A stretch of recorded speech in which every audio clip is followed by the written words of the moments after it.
Most people misunderstand productivity because they were trained to misunderstand it. They think productivity means doing more, staying busy, filling calendars, replying fast, juggling responsibilities, and wearing exhaustion like a badge of honor. And the system encourages this because a busy person is a compliant person. A busy person doesn't ask dangerous questions. A busy person doesn't step back and look at the structure of their life. A busy person just keeps running. That's why most people aren't lazy. They're trapped. Here's the uncomfortable truth. Productivity culture isn't broken. It's doing exactly what it was designed to do. Keep you moving without going anywhere. Keep you tired enough not to resist. Keep you feeling responsible while quietly stealing your leverage.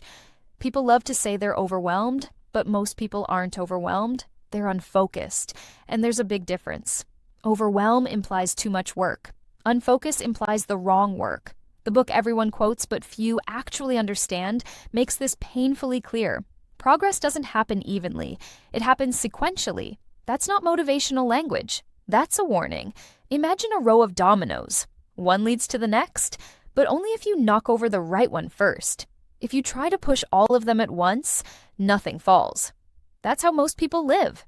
They try to advance everything simultaneously and wonder why nothing compounds. And here's where it gets contrarian. The lie that everything matters equally is one of the most damaging ideas ever sold as responsibility. It sounds mature.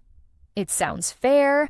It sounds ethical. It's also false. Reality is asymmetric. A small number of actions create most of the results. That's not an opinion. That's observable fact. Income, learning, health, business, relationships. The distribution is lopsided, always has been. Yet people treat emails like strategy, admin like creation, meetings like momentum. They flatten importance.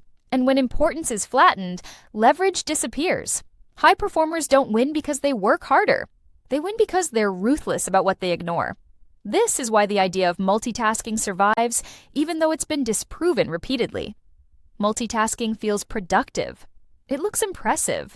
It creates the illusion of control. But it's just task switching, and task switching taxes your brain every time. That's why people finish days exhausted but unsatisfied. That's why workdays feel long but empty. You were never fully present long enough to finish anything that mattered. Multitasking doesn't save time, it steals it. It fragments thinking. It destroys depth. It creates more mistakes, which creates more work, which reinforces the belief that you're busy because life is demanding rather than because your attention is fractured. Then there's the discipline myth. People love discipline because it sounds strong.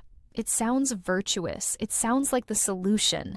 But discipline is a weak, long-term strategy. Not because discipline is bad, but because willpower is finite.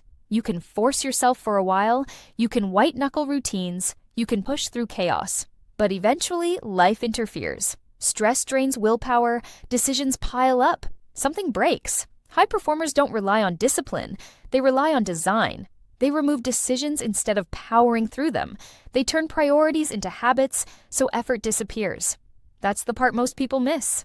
The goal isn't to become a more disciplined person.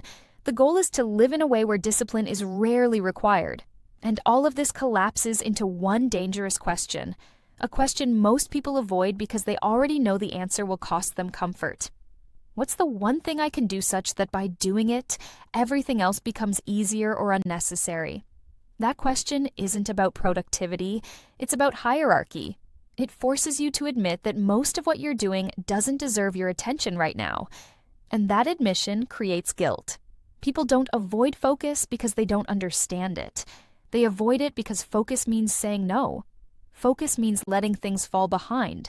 Focus means disappointing people. Focus means choosing. And choosing is uncomfortable. This is also why balance is often a lie. Balance sounds healthy, but when you're building something meaningful, balance is usually an excuse for dilution. Progress requires seasons of intensity. The mistake isn't imbalance. The mistake is accidental imbalance driven by reaction instead of design. Here's the part nobody likes to say out loud. Focused people are hard to control. They don't react to every notification. They don't chase every opportunity. They don't consume endlessly. They decide deliberately. They move slowly, but with force. And systems built on distraction don't benefit from people like that. That's why productivity advice keeps getting more complex. More tools, more apps, more frameworks. Complexity creates dependence. Simplicity creates autonomy. Clarity is dangerous. Leverage is dangerous. Focus is dangerous. Because once you stop mistaking motion for progress, you start asking questions that threaten the whole structure. Why am I doing this? Why does this matter? Why am I busy but not advancing? And here's the line that should hit hardest. If you don't choose your priorities deliberately, the world will choose them for you. That's not productivity advice. That's a warning. So before you chase another system, another hack, another optimization, ask yourself something more uncomfortable. Are you actually building something meaningful, or are you just staying busy enough to avoid finding out that you're not? Because once you see the difference, you can't unsee it.